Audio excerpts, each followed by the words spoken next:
Hi ವೀಕ್ಷಕರೇ ನೋಡಿ, ಗೃಹಲಕ್ಷ್ಮಿ ಯೋಜನೆಯ ಪ್ರತಿಫಲಾನುಭವಿಗಳಿಗೆ ಈಗಾಗಲೇ ಕೊನೆಗೂ ಸರ್ಕಾರ 3 ತಿಂಗಳ 6,000 ಗೃಹಲಕ್ಷ್ಮಿ ಹಣನ ಜಮಾ ಮಾಡಿದೆ.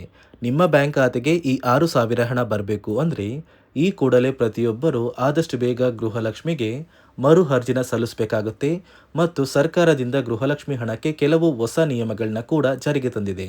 ಇದೇ ಕಾರಣಕ್ಕೆ 3 ಲಕ್ಷಕ್ಕಿಂತ ಅಧಿಕ ಮಹಿಳೆಯರಿಗೆ ಗೃಹಲಕ್ಷ್ಮಿ ಹಣ ಕ್ಯಾನ್ಸಲ್ ಆಗಿದೆ. ಅದೇ ರೀತಿ ಸರ್ಕಾರದಿಂದ ನಾಳೆ ಸೋಮವಾರ ಮೇ 18ರಂದು ಕರ್ನಾಟಕದ 29 ಜಿಲ್ಲೆಗಳಿಗೆ 4 ವಿಭಾಗಗಳಲ್ಲಿ 4 ಹಂತದಲ್ಲಿ ಬೆಳಿಗ್ಗೆ 11:30ಕ್ಕೆ 3 ತಿಂಗಳ ಗೃಹಲಕ್ಷ್ಮಿ ಯೋಜನೆಯ 6,000 ಹಣನ ಸರ್ಕಾರ ಜಮಾ ಮಾಡ್ತಾ ಇದೆ. ಅದೇ ರೀತಿ ರೇಷನ್ ಕಾರ್ಡ್ ಹೊಂದಿರುವ ಪ್ರತಿ ಕಾರ್ಡ್ದಾರರಿಗೂ ಕೂಡ ಸರ್ಕಾರ ಭರ್ಜರಿ ಗುಡ್ಡಿಸ್ನ ಕೊಟ್ಟಿದೆ.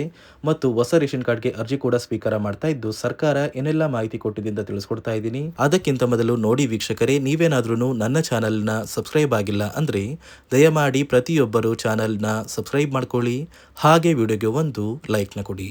ಹೌದು ವೀಕ್ಷಕರೇ, ಸರ್ಕಾರ ಪ್ರತಿಯೊಂದು ಗೃಹಲಕ್ಷ್ಮಿ ಯೋಜನೆಯ ಫಲಾನುಭವಿಗಳಿಗೆ ಈಗಾಗಲೇ 3 ತಿಂಗಳ 6,000 ಹಣನ ಒಟ್ಟಿಗೆ ಜಮಾ ಮಾಡೋದಕ್ಕೆ ಶುರು ಮಾಡಿದೆ. ನಿಮ್ಮ ಬ್ಯಾಂಕ್ ಖಾತೆಗೂ ಕೂಡ ಈ ಮೇ ತಿಂಗಳ 31ನೇ ಕಂತು, ಏಪ್ರಿಲ್ ತಿಂಗಳ 30ನೇ ಕಂತು ಹಾಗೂ ಮಾರ್ಚ್ ತಿಂಗಳ 29ನೇ ಕಂತು, ಒಟ್ಟು 3 ತಿಂಗಳ 6,000 ಹಣನ ಪ್ರತಿಯೊಂದು ಫಲಾನುಭವಿಗಳಿಗೆ ಸರ್ಕಾರ ಜಮಾ ಮಾಡೋದಕ್ಕೆ ಶುರು ಮಾಡಿದೆ. ನೀವು ಹಣ ಪಡಿಬೇಕು ಅಂದರೆ ಕಡ್ಡಾಯವಾಗಿ ಪ್ರತಿಯೊಂದು ಗೃಹಲಕ್ಷ್ಮಿ ಫಲಾನುಭವಿಗಳು ಮರು ಅರ್ಜಿನ ಸಲ್ಲಿಸಬೇಕು ಅಂತ ಸರ್ಕಾರ ಆದೇಶ ಕೊಟ್ಟಿದೆ. ಮತ್ತು ಕೆಲವು ಹೊಸ ನಿಯಮಗಳನ್ನ ಕೂಡ ಗೃಹಲಕ್ಷ್ಮಿಗೆ ಈಗಾಗಲೇ ಜಾರಿಗೆ ತಂದಿದ್ದು, ಸಾಕಷ್ಟು ಫಲಾನುಭವಿಗಳಿಗೆ ಗೃಹಲಕ್ಷ್ಮಿ ಹಣ ಕೂಡ ಕ್ಯಾನ್ಸಲ್ ಆಗಿದೆ.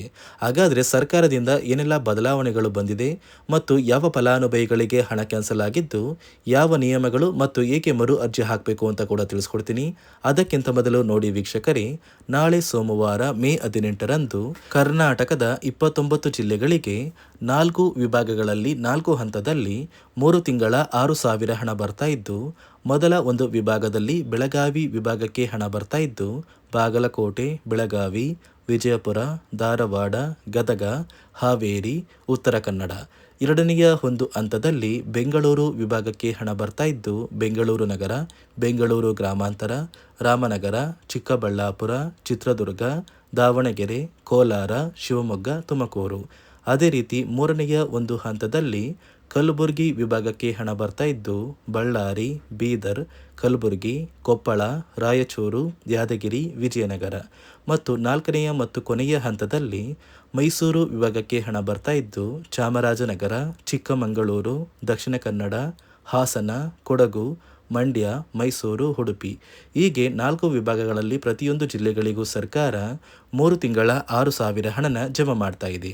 ನೀವು ಆದಷ್ಟು ಬೇಗ ಎಷ್ಟು ಬೇಗ ಗೃಹಲಕ್ಷ್ಮಿಗೆ ಮರು ಅರ್ಜಿನ ಹಾಕ್ತೀರಾ ಅಷ್ಟು ಬೇಗ ಈ 3 ತಿಂಗಳ 6,000 ಹಣ ಬರುತ್ತೆ. ಮತ್ತು ಸರ್ಕಾರ ಜಾರಿಗೆ ತಂದಿರುವ ಹೊಸ ನಿಯಮಗಳನ್ನ ಕೂಡ ನೀವು ಕಡ್ಡಾಯವಾಗಿ ಪಾಲಿಸಬೇಕು. ಸರ್ಕಾರ ಯಾವ ಕಾರಣಕ್ಕೆ ಈ ರೀತಿಯ ಬದಲಾವಣೆಗಳನ್ನ ಜಾರಿಗೆ ತಂದಿದೆ ಅಂತ ಕೂಡ ತಿಳಿಸ್ಕೊಡ್ತಾ ಇದ್ದೀನಿ. ನೋಡಿ ವೀಕ್ಷಕರೇ, ನಿಮ್ಮ ಬ್ಯಾಂಕ್ ಖಾತೆಗೆ ಗೃಹಲಕ್ಷ್ಮಿ ಯೋಜನೆಯ 3 ತಿಂಗಳ 6,000 ಹಣ ಜಮಾ ಆಗಬೇಕು ಅಂದರೆ ನೀವು ಆದಷ್ಟು ಬೇಗ ಗೃಹಲಕ್ಷ್ಮಿಗೆ ಮರು ಅರ್ಜಿನ ಹಾಕೋದು ಕಡ್ಡಾಯ. ಯಾವ ಕಾರಣಕ್ಕೆ ನೀವು ಮರು ಅರ್ಜಿ ಹಾಕಬೇಕು ಅಂತ ಕೂಡ ತಿಳಿಸ್ಕೊಡ್ತಾ ಇದ್ದೀನಿ. ನೋಡಿ ವೀಕ್ಷಕರೇ, ಸುಮಾರು 2ರಿಂದ 3 ಲಕ್ಷಕ್ಕಿಂತ ಅಧಿಕ ಮಹಿಳೆಯರಿಗೆ ಗೃಹಲಕ್ಷ್ಮಿ ಹಣನ ಸರ್ಕಾರ ಕ್ಯಾನ್ಸಲ್ ಮಾಡಿದೆ. ಯಾಕಂದರೆ ಈ 3 ಲಕ್ಷಕ್ಕಿಂತ ಅಧಿಕ ಫಲಾನುಭವಿಗಳ ಬ್ಯಾಂಕ್ ಖಾತೆಗೆ ಪ್ರತಿ ತಿಂಗಳು ಗೃಹಲಕ್ಷ್ಮಿ ಹಣ ಜಮಾ ಆಗ್ತಾ ಇತ್ತು. ಸುಮಾರು ಸಾಕಷ್ಟು ಫಲಾನುಭವಿಗಳು ಮರಣ ಹೊಂದಿದ್ದಾರೆ. ಆ ಮರಣ ಹೊಂದಿರುವ ಫಲಾನುಭವಿಗಳ ಒಂದು ಸಂಖ್ಯೆ 2 ಲಕ್ಷಕ್ಕಿಂತ ಜಾಸ್ತಿ ಇದೆ. ಇದೇ ಕಾರಣಕ್ಕೆ ಪ್ರತಿ ಫಲಾನುಭವಿಗಳು ಗೃಹಲಕ್ಷ್ಮಿಗೆ ಮರು ಅರ್ಜಿನ ಹಾಕಿ ನಿಮ್ಮ ಬ್ಯಾಂಕ್ ಖಾತೆಗೆ ನೀವು ಹಣ ಪಡಿಬೇಕು. ಇಲ್ಲಿ ಮರು ಅರ್ಜಿ ಹಾಕುವ ಮೂಲಕ ಸರ್ಕಾರಕ್ಕೆ ನೀವು ಇನ್ನೂ ಕೂಡ ಗೃಹಲಕ್ಷ್ಮಿ ಹಣನ ಪಡಿತಾ ಇದ್ದೀರಿ ಅಂತ ತಿಳಿದು ಬರುತ್ತೆ. ಮತ್ತು ಯಾರೆಲ್ಲ ಫಲಾನುಭವಿಗಳು ಮರು ಅರ್ಜಿನ ಹಾಕೋಲ್ಲ ಅಂತಹ ಫಲಾನುಭವಿಗಳ ಒಂದು ಹೆಸರನ್ನ ಗೃಹಲಕ್ಷ್ಮಿ ಯೋಜನೆಯ ಅರ್ಹರ ಪಟ್ಟಿಯಿಂದ ಸರ್ಕಾರ ಕ್ಯಾನ್ಸಲ್ ಮಾಡುತ್ತೆ. ಸರ್ಕಾರಕ್ಕೆ 2 ಲಕ್ಷಕ್ಕಿಂತ ಅಧಿಕ ಮಹಿಳೆಯರು ಮರಣ ಹೊಂದಿರೋದು ತಿಳಿದು ಬಂದಿದೆ. ಇದೇ ಕಾರಣಕ್ಕೆ ಈ ಮೇ ತಿಂಗಳಲ್ಲಿ ಸರ್ಕಾರದಿಂದ ನೇಮಕಗೊಂಡ ಕೆಲವು ಅಧಿಕಾರಿಗಳು ನಿಮ್ಮ ಮನೆ ಬಾಗಿಲಿಗೆ ಬಂದು ಪ್ರತಿ ಫಲಾನುಭವಿಗಳ ಒಂದು ದಾಖಲಾತಿಗಳನ್ನ ಮರುಪರಿಶೀಲನೆ ಮಾಡಿ ಮತ್ತೆ ಅರ್ಜಿನ ಹಾಕ್ಸ್ಕೊಂಡು ಹೋಗ್ತಾರೆ. ನಂತರ ನಿಮ್ಮ ಬ್ಯಾಂಕ್ ಖಾತೆಗೆ 3 ತಿಂಗಳ 6,000 ಹಣ ಬರುತ್ತೆ. ಅದೇ ರೀತಿ ಇನ್ನು ಮುಂದೆ ಪ್ರತಿ ವರ್ಷವೂ ಕೂಡ ನೀವು ವರ್ಷದ ಕೊನೆಯಲ್ಲಿ ಗೃಹಲಕ್ಷ್ಮಿಗೆ ನೀವು ಹೊಂದಿರುವ ಲೈಫ್ ಸರ್ಟಿಫಿಕೇಟ್ನ ಕೊಟ್ಟು ಅರ್ಜಿನ ಹಾಕಿದ್ರೆ ಮಾತ್ರ ಆ ಒಂದು ವರ್ಷದಲ್ಲಿ ಪ್ರತಿ ತಿಂಗಳು ಗೃಹಲಕ್ಷ್ಮಿ ಯೋಜನೆಯ 6,000 ಹಣ ಬರುತ್ತೆ. ಈಗಾಗಲೇ ಫಲಾನುಭವಿಗಳಿಗೆ ಗೃಹಲಕ್ಷ್ಮಿ ಹಣ ಜಮಾ ಆಗೋದಕ್ಕೆ ಸ್ಟಾರ್ಟ್ ಆಗಿದೆ. ಆದಷ್ಟು ಬೇಗ ನೀವು ಈ ಮೇ ತಿಂಗಳಲ್ಲಿ ಮರು ಅರ್ಜಿನ ಹಾಕಿ ಗೃಹಲಕ್ಷ್ಮಿ ಹಣನ ಪಡ್ಕೊಳ್ಳಿ. ಮತ್ತು ಸರ್ಕಾರ ಈ ಗೃಹಲಕ್ಷ್ಮಿ ಹಣಕ್ಕೆ ಕೆಲವು ನಿಯಮಗಳನ್ನ ಕೂಡ ಜಾರಿಗೆ ತಂದಿದೆ. ಅದೇ ರೀತಿ ರೇಷನ್ ಕಾರ್ಡ್ ಹೊಂದಿರುವ ಪ್ರತಿಯೊಂದು ಕಾರ್ಡ್ದಾರರಿಗೂ ಕೂಡ ಸರ್ಕಾರ 3 ಮುಖ್ಯವಾದ ಭರ್ಜರಿ ಗುಡ್ ನ್ಯೂಸ್ನ ಕೊಟ್ಟಿದ್ದು, ಮೊದಲ ಒಂದು ಗುಡ್ ನ್ಯೂಸ್ ಬಂದು ಸರ್ಕಾರ ಹೊಸ ರೇಷನ್ ಕಾರ್ಡ್ಗೆ ಅರ್ಜಿನ ಸ್ವೀಕಾರ ಮಾಡ್ತಾ ಇದೆ. ನೀವು ಕೂಡ ಹೊಸ ರೇಷನ್ ಕಾರ್ಡ್ನ ಪಡಿಬೇಕು ಅಂದರೆ ಆದಷ್ಟು ಬೇಗ ಅರ್ಜಿನ ಹಾಕಿ. ಅದೇ ರೀತಿ ಎರಡನೆಯ ಒಂದು ಗುಡ್ ನ್ಯೂಸ್ ಬಂದು ನೋಡಿ ವೀಕ್ಷಕರೇ, ನಿಮ್ಮ ಒಂದು ರೇಷನ್ ಕಾರ್ಡ್ಗೆ ಸರ್ಕಾರದಿಂದ ಈ ಮೇ ತಿಂಗಳಲ್ಲಿ 3 ತಿಂಗಳಿಗೆ ಬರುವಂತಹ 15 ರೀತಿಯ ಆಹಾರ ಪದಾರ್ಥಗಳನ್ನ ಸರ್ಕಾರ ಉಚಿತವಾಗಿ ಕೊಡ್ತಾ ಇದೆ. ಮೇ ತಿಂಗಳ ಒಂದು ರೇಷನ್ ಕಾರ್ಡ್ಗೆ ಸಿಗುವಂತಹ ಇಂದಿರಾ ಕಿಟ್, ಏಪ್ರಿಲ್ ತಿಂಗಳಿಗೆ ಸಿಗುವಂತಹ ಒಂದು ಇಂದಿರಾ ಕಿಟ್ ಮತ್ತು ಮಾರ್ಚ್ ತಿಂಗಳಿಗೆ ಸಿಗಬೇಕಾದಂಥ ಒಂದು ಇಂದಿರಾ ಕಿಟ್, ಒಟ್ಟು 3 ತಿಂಗಳ 15 ಆಹಾರ ಪದಾರ್ಥಗಳನ್ನ ಸರ್ಕಾರ ಪ್ರತಿ ಕಾರ್ಡ್ದಾರರಿಗೆ ವಿತರಣೆ ಮಾಡ್ತಾ ಇದೆ. ಮೂರನೆಯ ಒಂದು ಗುಡ್ ನ್ಯೂಸ್ ಬಂದು, ಇನ್ನು ಮುಂದೆ ನೀವು ಉಚಿತ ಅಕ್ಕಿ ಪಡಿಬೇಕು ಅಂದರೆ ಆ ಒಂದು ಬಯೋಮೆಟ್ರಿಕ್ ಮಷಿನ್ ಮೇಲೆ ಬೆರಳಿಡುವಂತಹ ಅವಶ್ಯಕತೆ ಇಲ್ಲ.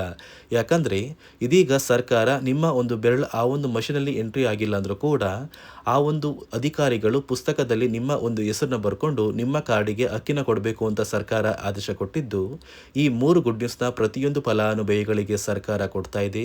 ಇದರ ಜೊತೆಗೆ ನಿಮ್ಮ ಬ್ಯಾಂಕ್ ಖಾತೆಗೆ ಗೃಹಲಕ್ಷ್ಮಿ ಯೋಜನೆಯ ಹಣ ಇನ್ನು ಮುಂದೆ ಬರಬೇಕು ಅಂದರೆ 5 ರೀತಿಯ ಹೊಸ ನಿಯಮಗಳನ್ನ ನೀವು ಪಾಲಿಸಬೇಕು ಅಂತ ಸರ್ಕಾರ ಆದೇಶ ಕೊಟ್ಟಿದೆ. ಅದೇ ರೀತಿ ನೋಡಿ ಸ್ನೇಹಿತರೆ, ಈ ಬಾರಿ ಸುಮಾರು 1 ಲಕ್ಷಕ್ಕಿಂತ ಅಧಿಕ ಫಲಾನುಭವಿಗಳ ಬ್ಯಾಂಕ್ ಖಾತೆಗೆ ಸರ್ಕಾರ ಗೃಹಲಕ್ಷ್ಮಿ ಯೋಜನೆಯ ಹಣನ ಜಮಾ ಮಾಡ್ತಾ ಇಲ್ಲ. ಕಾರಣ ಏನು ಅಂದರೆ, ನಿಮ್ಮ ಬ್ಯಾಂಕ್ ಖಾತೆಗೆ ಡೆಬಿಟ್ ಮೂಲಕ ಹಣ ಜಮಾ ಮಾಡುವಂತಹ ಸಂದರ್ಭದಲ್ಲಿ ಸರ್ಕಾರ ಸಾಕಷ್ಟು ಫಲಾನುಭವಿಗಳ ಒಂದು ಬ್ಯಾಂಕ್ ಖಾತೆಗೆ ಹಣ ಜಮಾ ಮಾಡೋದನ್ನು ಕ್ಯಾನ್ಸಲ್ ಮಾಡಿದೆ. ಯಾಕಂದರೆ ಇತ್ತೀಚೆಗೆ ಹಣಕಾಸು ಇಲಾಖೆ ಜಾರಿಗೆ ತಂದಿರುವ 5 ನಿಯಮಗಳ ಆಧಾರದ ಮೇಲೆ ಪ್ರತಿಯೊಂದು ಫಲಾನುಭವಿಗಳಿಗೆ ಸರ್ಕಾರ ಈ ಒಂದು ಹಣನ ಜಮಾ ಮಾಡ್ತಾ ಇದ್ದು, ಯಾರೆಲ್ಲ ಫಲಾನುಭವಿಗಳು ಈ ನಿಯಮಗಳನ್ನ ಪಾಲಿಸಿಲ್ಲ ನಿಮ್ಮ ಬ್ಯಾಂಕ್ ಖಾತೆಗೂ ಕೂಡ ಹಣ ಜಮಾ ಆಗೋದಿಲ್ಲ. ಹಾಗಾದರೆ ಬನ್ನಿ ಸ್ನೇಹಿತರೆ, ಸರ್ಕಾರ ಜಾರಿಗೆ ತಂದಿರುವ ಆ 5 ಹೊಸ ನಿಯಮಗಳು ಏನು ಅಂತ ನಾನು ನಿಮಗೆ ತಿಳಿಸ್ಕೊಡ್ತಾ ಇದ್ದೀನಿ. ನೋಡಿ ಸ್ನೇಹಿತರೆ, ಮೊದಲನೆಯ ಒಂದು ನಿಯಮ ಬಂದು, ಸಾಕಷ್ಟು ಫಲಾನುಭವಿಗಳು ಹೊಂದಿರುವಂತಹ ಒಂದು ರೇಷನ್ ಕಾರ್ಡ್ ಏನಿದೆ, ಆ ಒಂದು ರೇಷನ್ ಕಾರ್ಡ್ನ ಮನೆಯ ಸದಸ್ಯರ ಪ್ರತಿಯೊಬ್ಬರ ಒಂದು ಆಧಾರ್ ಕಾರ್ಡ್ನ ನಿಮ್ಮ ರೇಷನ್ ಕಾರ್ಡ್ಗೆ ಕಡ್ಡಾಯವಾಗಿ ಲಿಂಕ್ ಮಾಡಿಸ್ಬೇಕು.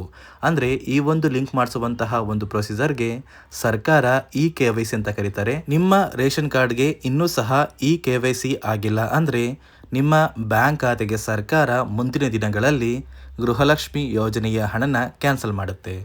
ಅದೇ ರೀತಿ ಎರಡನೆಯ ಒಂದು ನಿಯಮ ಬಂದು, ಸಾಕಷ್ಟು ಫಲಾನುಭವಿಗಳು ಕಳೆದ 3 ತಿಂಗಳಿಂದ ಸರ್ಕಾರದಿಂದ ಬರ್ತಾ ಇರುವಂತಹ ಒಂದು ರೇಷನ್ ಏನಿದೆ, ಅಂದರೆ ಉಚಿತ ಅಕ್ಕಿ ಏನಿದೆ, ಈ ಒಂದು ರೇಷನ್ನ ಪಡ್ಕೋತಾ ಇಲ್ಲ. ಒಂದು ವೇಳೆ ಕಳೆದ 3 ತಿಂಗಳಿಂದ ನೀವು ರೇಷನ್ನ ಪಡ್ಕೊಂಡಿಲ್ಲ ಅಂದರೆ ಸರ್ಕಾರ ನಿಮ್ಮ ಬಳಿ ಇರುವಂತಹ ಒಂದು ರೇಷನ್ ಕಾರ್ಡ್ನ ಕ್ಯಾನ್ಸಲ್ ಮಾಡುತ್ತೆ. ನಿಮ್ಮ ರೇಷನ್ ಕಾರ್ಡ್ನ ಸರ್ಕಾರ ಕ್ಯಾನ್ಸಲ್ ಮಾಡಿದರೆ ನಿಮ್ಮ ಬ್ಯಾಂಕ್ ಖಾತೆಗೆ ಗೃಹಲಕ್ಷ್ಮಿ ಯೋಜನೆಯ ಹಣ ಇರ್ಬೋದು ಮತ್ತು ಸರ್ಕಾರದಿಂದ ಬರುವಂತಹ ಒಂದು ಸೌಲಭ್ಯಗಳನ್ನ ನೀವು ಕಳ್ಕೋಬೇಕಾಗುತ್ತೆ. ಅದೇ ರೀತಿ ಮೂರನೆಯ ಒಂದು ನಿಯಮ ಬಂದು, ನೋಡಿ ಸ್ನೇಹಿತರೆ, ನಿಮ್ಮ ಬಳಿ ಇರುವಂತಹ ಒಂದು ಆಧಾರ್ ಕಾರ್ಡ್ ಏನಿದೆ, ಆ ಒಂದು ಆಧಾರ್ ಕಾರ್ಡ್ನ ಕಳೆದ 15 ವರ್ಷಗಳಲ್ಲಿ ನೀವು ಯಾವುದೇ ರೀತಿಯ ಒಂದು ತಿದ್ದುಪಡಿನ ಮಾಡಿಸಿಲ್ಲ ಅಂದರೆ ನಿಮ್ಮ ಬ್ಯಾಂಕ್ ಖಾತೆಗೆ ಸರ್ಕಾರ ಗೃಹಲಕ್ಷ್ಮಿ ಯೋಜನೆಯ ಹಣನ ಕ್ಯಾನ್ಸಲ್ ಮಾಡುತ್ತೆ.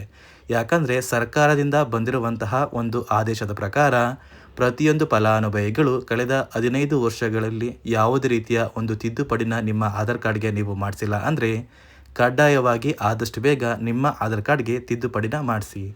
ಅದೇ ರೀತಿ ನಾಲ್ಕನೆಯ ಒಂದು ನಿಯಮ ಬಂದು, ನಿಮ್ಮ ಕುಟುಂಬದ ಒಂದು ವಾರ್ಷಿಕ ಆದಾಯ 7 ಲಕ್ಷಕ್ಕಿಂತ ಕಡಿಮೆ ಇರಬೇಕು. ಒಂದು ವೇಳೆ ನಿಮ್ಮ ಕುಟುಂಬದ ವಾರ್ಷಿಕ ಆದಾಯ 7 ಲಕ್ಷಕ್ಕಿಂತ ಜಾಸ್ತಿ ಇದ್ದರೆ ನಿಮ್ಮ ಬ್ಯಾಂಕ್ ಖಾತೆಗೆ ಸರ್ಕಾರ ಗೃಹಲಕ್ಷ್ಮಿ ಯೋಜನೆಯ ಹಣನ ಕ್ಯಾನ್ಸಲ್ ಮಾಡುತ್ತೆ. ಅದೇ ರೀತಿ 5ನೆಯ ಒಂದು ನಿಯಮ ಬಂದು, ನಿಮ್ಮ ಕುಟುಂಬದ ಸದಸ್ಯರು ಅಥವಾ ಗೃಹಲಕ್ಷ್ಮಿ ಯೋಜನೆಯ ಫಲಾನುಭವಿಗಳು ಯಾರು ಕೂಡ ಸರ್ಕಾರಿ ನೌಕರರಾಗಿ ಕಾರ್ಯನಿರ್ವಹಿಸ್ತಾ ಇರಬಾರ್ದು. ಒಂದು ವೇಳೆ ನಿಮ್ಮ ಕುಟುಂಬದಲ್ಲಿ ಯಾರೇ ಆಗಿದ್ರೂ ಸರ್ಕಾರಿ ನೌಕರರಾಗಿ ಕಾರ್ಯನಿರ್ವಹಿಸ್ತಾ ಇದ್ದರೆ ನಿಮ್ಮ ಬ್ಯಾಂಕ್ ಖಾತೆಗೆ ಗೃಹಲಕ್ಷ್ಮಿ ಯೋಜನೆಯ ಹಣ ಕ್ಯಾನ್ಸಲ್ ಆಗುತ್ತೆ. ಈ 5 ನಿಯಮಗಳ ಆಧಾರದ ಮೇಲೆ ಪ್ರತಿಯೊಂದು ಫಲಾನುಭವಿಗಳಿಗೆ ಸರ್ಕಾರ ಹಣ ಜಮಾ ಮಾಡ್ತಾ ಇದೆ.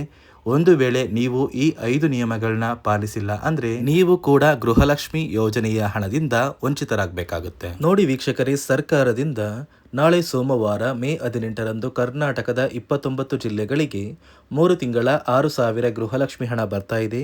ಅದೇ ರೀತಿ ರೇಷನ್ ಕಾರ್ಡ್ದಾರರಿಗೂ ಕೂಡ ಸರ್ಕಾರ ಭರ್ಜರಿ ಗುಡ್ಡಿಸ್ನ ಕೊಟ್ಟಿದ್ದು, ಪ್ರತಿ ಫಲಾನುಭವಿಗಳಿಗೆ ಎಲ್ಲ ರೀತಿಯ ಸೌಲಭ್ಯಗಳು ಸಿಗುತ್ತೆ ಅಂತ ಹೇಳ್ತಾ, ಇದಿಷ್ಟು ಸರ್ಕಾರದಿಂದ ಬಂದಿರುವ ಹೊಸ ಮಾಹಿತಿಯಾಗಿದೆ. ನಾನು ಕೊಟ್ಟಿರುವ ಮಾಹಿತಿ ನಿಮಗೆ ಇಷ್ಟ ಆಗಿದ್ದಲ್ಲಿ ದಯವಿಟ್ಟು ಪ್ರತಿಯೊಬ್ಬರು ನನ್ನ ಚಾನಲ್ನ ಸಬ್ಸ್ಕ್ರೈಬ್ ಮಾಡ್ಕೊಳ್ಳಿ, ಹಾಗೆ ವಿಡಿಯೋಗೆ ಒಂದು ಲೈಕ್ನ ಕೊಡಿ.